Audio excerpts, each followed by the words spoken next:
মঙ্গল গ্রহের বিভিন্ন অঞ্চলে হৃৎপিণ্ড আকৃতির একাধিক কাঠামো রয়েছে। নাসার মার্স গ্লোবাল সার্ভেয়ার মহাকাশযানের ক্যামেরায় ধারণ করা হৃৎপিণ্ড আকৃতির কাঠামোগুলো নিয়ে মহাকাশ প্রেমীদের মধ্যে বেশ আগ্রহ রয়েছে। বিজ্ঞানীদের তথ্য অনুযায়ী মঙ্গল গ্রহের বুক চিহ্ন আকৃতির কাঠামোগুলো আসলে গ্রহটির পাহাড়, উপত্যকা ও আগ্নেয়গিরির গর্তের ছবি। এসব আকৃতি কৃত্রিমভাবে তৈরি হয়নি, কোটি কোটি বছরের প্রাকৃতিক ক্ষয় ও আগ্নেয়গিরির অগ্ন্যুৎপাতের ফলে তৈরি হয়েছে কাঠামোগুলো।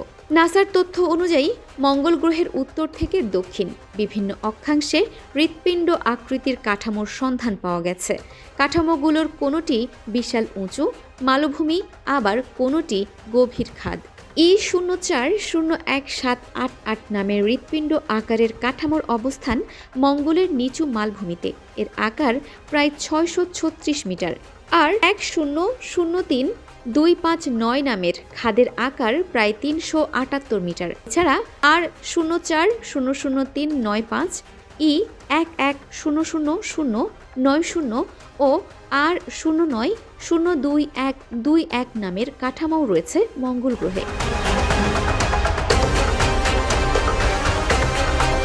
মঙ্গল গ্রহের হৃৎপিণ্ড আকারের কাঠামোগুলোর মধ্যে আকারে বিশাল ভিন্নতা দেখা গেছে। R04000395 এলাকায় পাওয়া কাঠামোটি প্রায় 1 কিলোমিটার চওড়া। গভীর গর্তটির মাঝখানে একটি উঁচু মালভূমি রয়েছে, আর তাই ওপর থেকে দেখলে একে নিখুঁত হৃৎপিণ্ডের মতো মনে হয়। অন্যদিকে R09022121 গঠনটি তুলনামূলক ছোট, মাত্র 120 মিটার চওড়া। এটি একটি বিশাল ক্রেটার বা গহ্বরের মেঝের ওপর অবস্থিত একটি ক্ষুদ্র পাহাড়। বিজ্ঞানীরা জানিয়েছেন, মঙ্গল গ্রহের পাতলা বায়ুমণ্ডল ও তীব্র ধূলিঝড়ের কারণে পাথরের ক্ষয়প্রাপ্ত রূপ অনেক সময় পরিচিত জ্যামিতিক বা জৈবিক আকৃতি ধারণ করে। একে বিজ্ঞানের ভাষায় প্যারেইডোলিয়া বলা হয়। হৃৎপিণ্ড আকারের কাঠামোগুলো কেবল দৃষ্টিনন্দন ছবি নয়, বরং মঙ্গলের ভূতাত্ত্বিক ইতিহাস জানার চাবিকাঠি।